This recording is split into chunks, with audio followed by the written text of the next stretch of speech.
شوق ہے، کوئی ذوق کا استاد کا، یہ ذوق جو ہے نا، یہ ذوق یہ آپ کا استاد ہے، ذوق آپ کا کیا ہے؟ استاد ہے۔ اگر آپ کو شوق ہوگا، ذوق ہوگا، تو وہ علم آپ کو حاصل کرنا آسان ہے۔ آپ تو ان کو ذوق ہوتا ہے تو وہ عبارتیں دیکھتے ہیں، احادیثیں دیکھ رہے ہوتے، مولویوں سے سنتے بھی ہیں، ساتھ ساتھ میں مطالعہ بھی کرتے ہیں، مطالعہ بھی کرتے ہیں۔ یہ مطالعہ آپ کے سامنے بہت سی چیزیں سامنے لائیں گے۔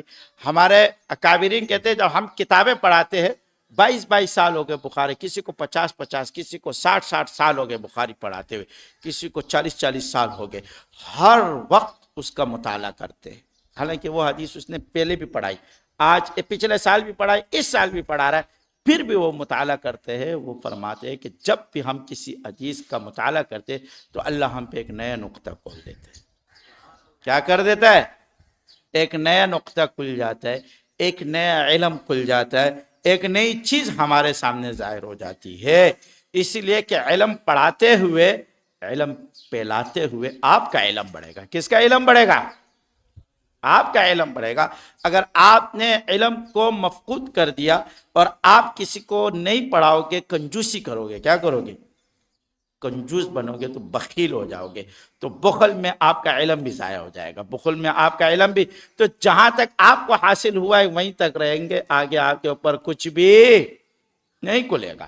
کوئی سے بھی علم ہو، دنیاوی علم ہو، ظاہری علم ہو، باطنی علم ہو، آپ کسی بھی علم میں وہ کریں گے تو ہر علم میں جب محنت کرتا ہے تو تجدید ہوتی ہے یا نہیں ہوتی ہے؟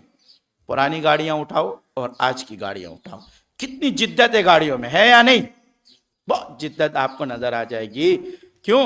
اس لیے کہ انہوں نے اپنے علم کو پھیلانے کی کوشش کی، محنت کی، تو اللہ نے نئی نئی چیزیں کیا کر دی؟ کھول دی۔